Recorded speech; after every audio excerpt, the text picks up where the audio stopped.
आश्चर्य की बात तो तब है जब सभी जानते हैं कि प्रभु की संपूर्ण लीला छल से युक्त है, तो भी गोकुल में कंस के द्वारा भेजे गए संपूर्ण असुरों को छल से धराशायी करा डालना, काल यवन को छल से मुचुकुंद ऋषि से भस्म करा देना, जरासंध को छल से भीम के द्वारा मरवा डालना, दुर्योधन को छल से माँ के पास तुम्हारे जैसे प्रौढ़ पुत्र को निर्वस्त्र नहीं जाना चाहिए ऐसा उपदेश करना, छल से भैया बलराम को युद्ध से बाहर रखना, छल से शल्य के द्वारा कर्ण को व्यंग बाणों से आहत कराते रहना, और फिर छल से ही पितामह भीष्म और आचार्य द्रोण, कर्ण एवं दुर्योधन का वध करा देना, तो भी भगवान का किसी के द्वारा बाल बांका न होना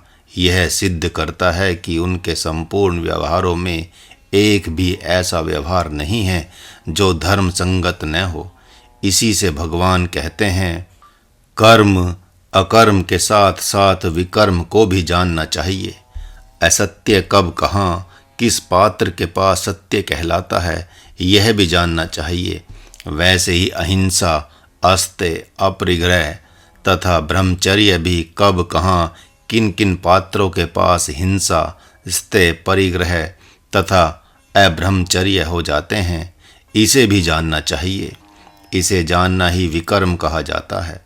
जो कर्म अकर्म को जानता है लेकिन विकर्म को नहीं जानता, वह भगवत भक्त हो ही नहीं सकता, क्योंकि बिना विकर्म को जाने माया अर्थात प्रारब्ध का उल्लंघन किया ही नहीं जा सकता। गृहस्थ आश्रम में आए दिन पिता, माता एवं बड़े बूढ़ों से तथा बाल बच्चों तथा स्वजनों से युद्ध का अवसर आता रहता है। यदि विकर्म का बोध न हो तो अपना मौलिक अधिकार सभी के द्वारा छीन लिया जाएगा, जिसका परिणाम होगा कि मौलिक अधिकार छीनते ही व्यक्ति नहीं रह जाता। गोस्वामी जी ने भी स्पष्ट कहा है, जाके प्रिय ने राम बैदेही, तजिए ताही कोटि बैरी, सम जद्यपि परम सनेही, तज्जो पिता प्रहलाद विभीषण, बंधु भरत महतारी, बलि गुरु तज्जो कंत ब्रज, बनी तन्ही भय मुंद मंगलकारी। इस पद में जो भी पात्र हैं उन्होंने तो आप सब की दृष्टि में सत्य ही किया है। यदि सत्य ही किया है तो भगवान का युधिष्ठिर से अश्वत्थामा मारा गया ऐसा असत्य कहने के लिए बाध्य करना सत्य ही है। भगवान जो कहता है वही सत्य है, भगवान जो करता है वही सत्य है, भगवान जो व्यवहार करता है वही सत्य है। इस न्याय से भी वह असत्य नहीं बल्कि सत्य ही है। कहा भी है, नामापिते च मधुरम मधुरम स्वरूपम, कर्मापिते च मधुरम मधुरा स्मृतिश्च, बुद्धिम प्रबोधय प्रभो मधुबोध शक्तिम, भक्तिम प्रियच्छि परमा परिभावयामी। इस छंद के द्वारा संपूर्ण मधुर अर्थात सत्य ब्रह्म से असत्य व्यवहार हो ही नहीं सकता।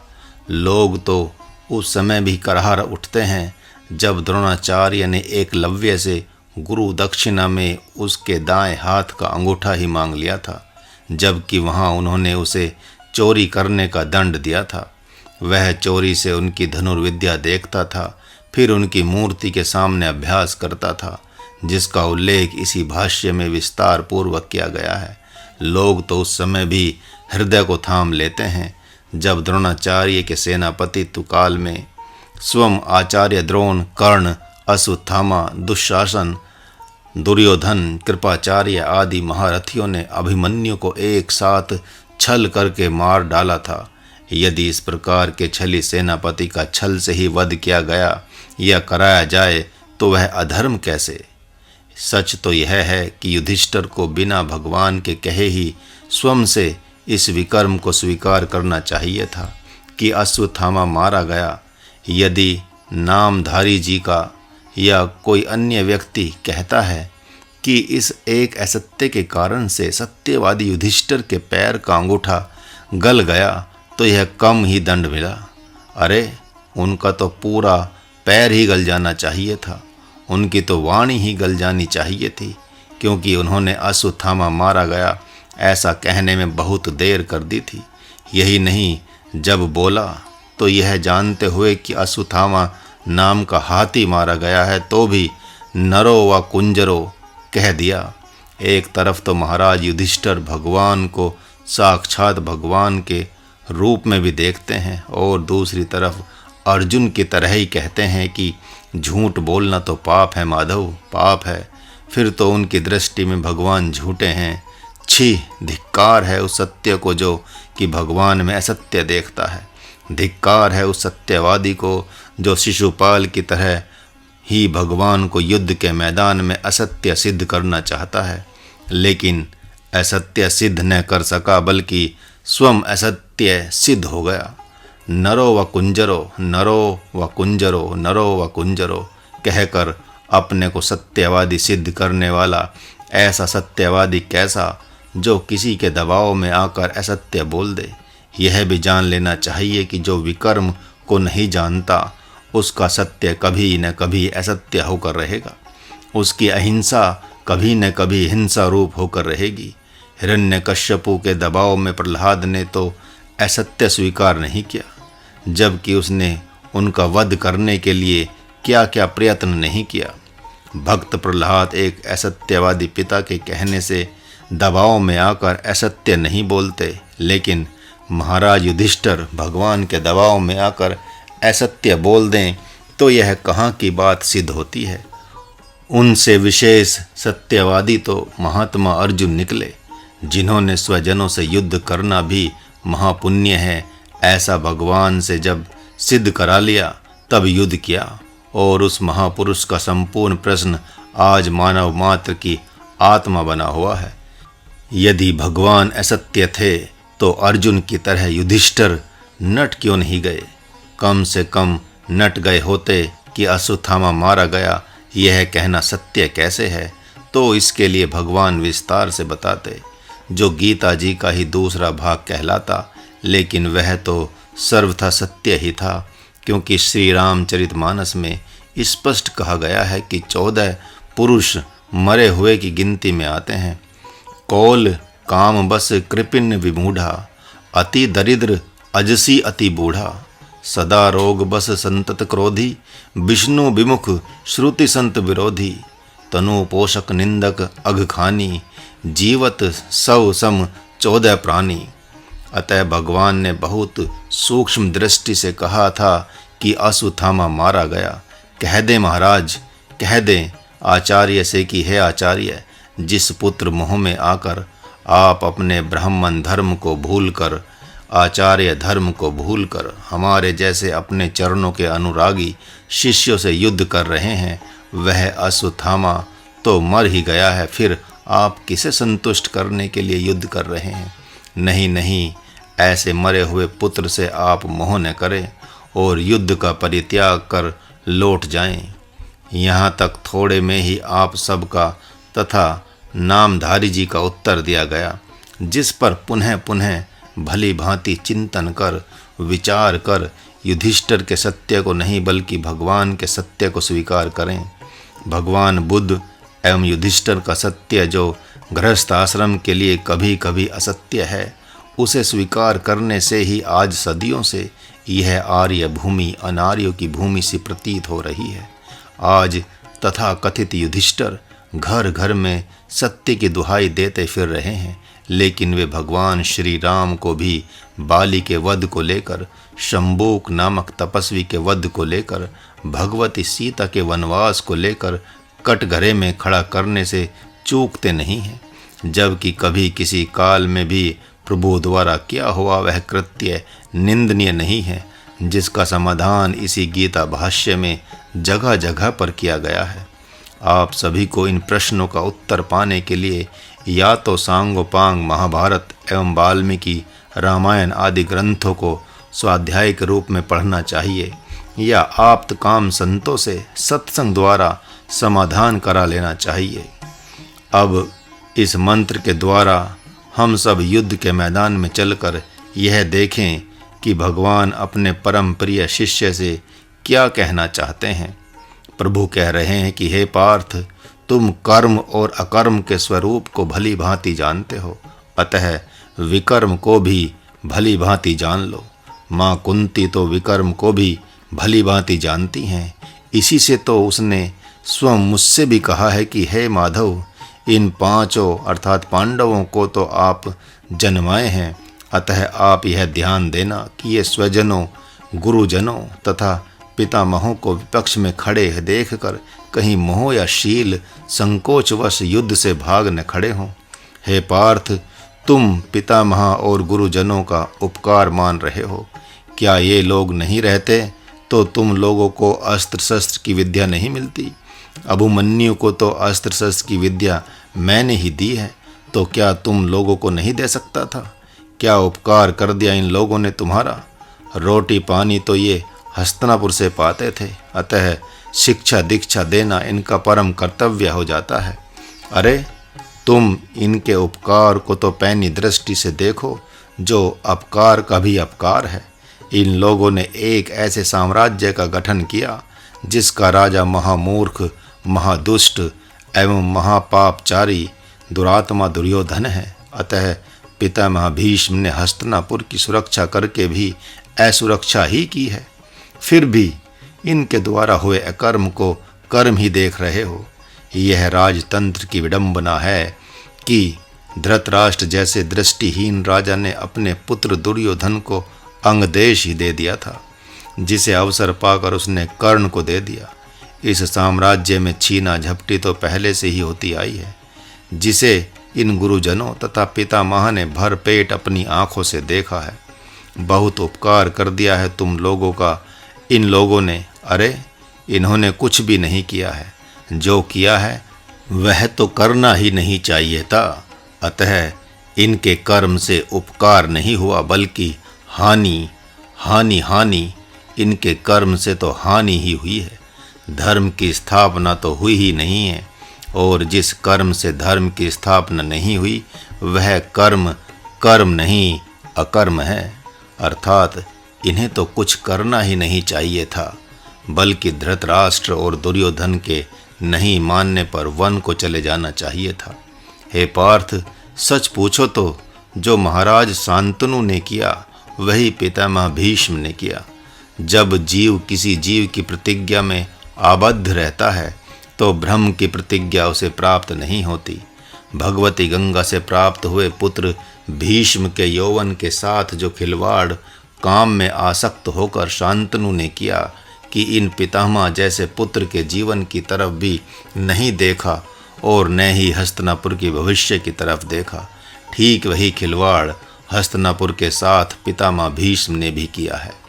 तुम नहीं देख रहे हो कि आज की ये दुराचारियों के पक्ष में खड़े हो गए हैं। पिता ने पुत्र की जवानी से खेला तो पुत्र ने हस्तिनापुर से खेला।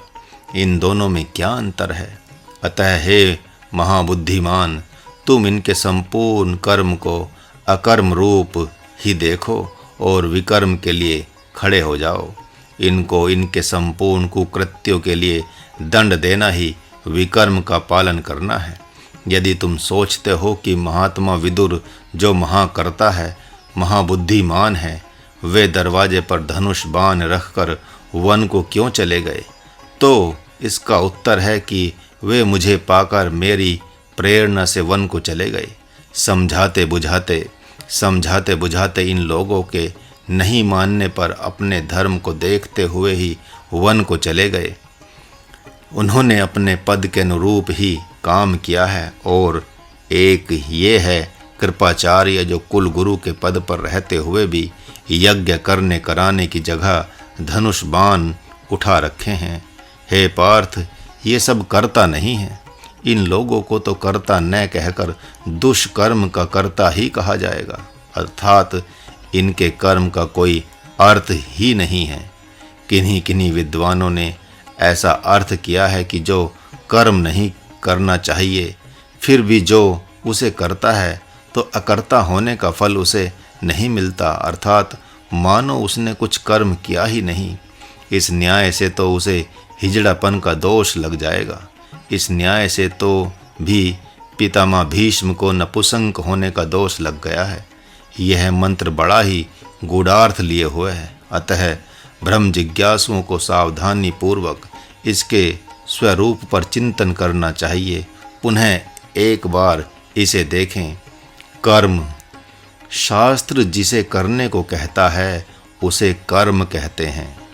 अकर्म, शास्त्र जिसे करने को मना करता है उसे अकर्म कहते हैं। विकर्म, शास्त्र और समाज जिस कर्म को करने से मना करते हैं और उसी कर्म को सद्गुरु या आध्यात्मिक शास्त्र समय अनुसार करने को कहते हैं उसे विकर्म कहते हैं। कर्म अकर्म की आत्मा है विकर्म। विकर्म देवत्व से भी आगे है। विकर्म की परिभाषा जानने वाले मुमुक्षु होते हैं, अतः जो मुमुक्षु हैं उन्हें विकर्म को भली भांति जानना होगा। जो शास्त्रीय एवं पौराणिक सकामी हैं उनकी गति कर्म अकर्म अर्थात देव यज्ञ तक ही रहती है, लेकिन जो धर्मात्मा हैं अर्थात जो गुरु आज्ञा के अनुसार ही कर्म करने वाले हैं, यदि वे मुमुक्षु नहीं भी हैं तो भी उन्हें मुमुक्षु बना लिया जाता है। अतः उनके कर्म की गति ब्रह्म तक होती है। सभी देख रहे हैं कि महात्मा अर्जुन मुमुक्षु नहीं थे, ब्रह्म जिज्ञासु नहीं थे, तो भी प्रभु ने उन्हें कृपा और करुणावश मुमुक्षु बना ही लिया। अपने पुत्र पुत्रियों के मुमुक्षु नहीं होने पर भी बहुत से माता पिताओं ने अब उन्हें मुमुक्षु बना ही लिया था। माँ मदालसा ने, रघुवंशियों ने तथा अन्यान्य आत्मज्ञानियों ने अपने अपने पुत्र पुत्रियों से कहा है कि मोक्ष की चाहना करनी चाहिए, ब्रह्म की ही चाहना करनी चाहिए, स्वयं को ही पहले जानने की चाहना करनी चाहिए। सृष्टि प्रकरण में भगवान ने कहा है कि आत्मा से बुद्धि प्रकट होती है, लेकिन जब वह आत्मा बुद्धि को स्वीकार कर लेता है तो जीवात्मा कहलाता है। उसके पूर्व जब तक वह बुद्धि को स्वीकार नहीं करता, अर्थात बुद्धि ही जीव है, जीव को जब तक स्वीकार नहीं करता, अर्थात बुद्धि ही सूर्य है, जब तक वह सूर्य को स्वीकार नहीं करता, अर्थात बुद्धि ही सृष्टि है, और जब तक वह सृष्टि को स्वीकार नहीं करता, अर्थात बुद्धि ही रजोगुण तमोगुण सतोगुण है, जब तक वह इन तीनों सृष्टियों को अर्थात गुणों को स्वीकार नहीं करता, तब तक वह परम कर्ता परम दृष्टा, और जब प्रकृति को स्वीकार कर लेता है, अज्ञान को स्वीकार कर लेता है, तब वह उपद्रष्टा हो जाता है। वैसी अवस्था में माया ही कर्ता एवं दृश्य दोनों बन जाती है और आत्मा एकमात्र मूक दृष्टा बनकर रह जाता है। इस रहस्य को भली भांति जानना विकर्म कहलाता है। कोई भी योगी यति ब्रह्मचारीगण विकर्म में स्थित होकर ही अपने एवं दूसरे के जन्म जन्मांतर के विभाग को जानते हैं। वे विकर्म में स्थित होकर ही ध्यान दृष्टि के द्वारा देख लेते हैं कि शरीर या जगत रूपी सृष्टि की रचना के पूर्व एकमात्र परमकाश ब्रह्मकाश ही था।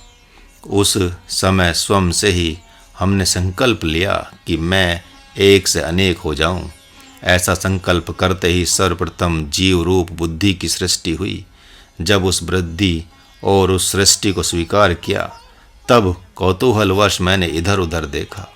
उस अवस्था में जो इन आँखों से देखे नहीं जा सकते, इस प्रकार के सारे शरीर के आंगोपांग थे, अर्थात सूक्ष्म अति सूक्ष्म थे, तेजों में थे। एक ऐसा विग्रह था जो आकाशवत था, किंतु फिर भी उनमें आँख, कान, नाक, जीवा, मुख, हाथ, पाँव तथा पेट, पीठ आदि सब दिखाई पड़ रहे थे। जैसे स्वप्न के शरीर सूक्ष्म होते हैं, इन आँखों से दिखाई नहीं पड़ते, केवल कल्पना से दिखाई पड़ते हैं, लेकिन स्वप्न अवस्था में स्पष्ट दृष्टिगोचर होते हैं। उससे भी विलक्षण स्थिति वहाँ होती है। वैसी अवस्था में वहाँ मैंने स्वयं से संकल्प किया कि मैं एक से अनेक हो जाऊंगा, लेकिन उन अनेक रूपों को भी एक रूप में देखूंगा और अपना पराया समझकर अपने आप को माया में फंसने नहीं दूंगा। लेकिन लंबे काल से बहुत सी योनियों में भ्रमण करते करते हमारी स्मृति पटल पर बहुत ढेर सारे कर्म विपाक के आवरण पड़ गए हैं। जैसे कोई बनियान पहनता है, उसके ऊपर कुर्ता, कुर्ते के ऊपर जर्सी, जर्सी के ऊपर कोट पहनता है। इस प्रकार बहुत से वस्त्रों से आवरण हो जाते हैं, जिन्हें धीरे धीरे उतारते उतारते उतार दिया जाता है, तब मूल शरीर दिखाई पड़ता है। ठीक उसी प्रकार ध्यान अर्थात चिंतन रूप संकल्प से स्थूल शरीर को, सूक्ष्म शरीर को, कारण, महाकारण, हंस, परमहंस शरीर को उतार दिया जाता है। उसके उपरांत अंतिम चरण में कैवल्य शरीर को उतार दिया जाता है, जो आत्मा का अंतिम आवरण है। इस अंतिम आवरण में आकर इस आवरण को भी संकल्प से त्याग दिया जाता है। इसको कैवल्य मुक्ति कहते हैं। हरि ओम।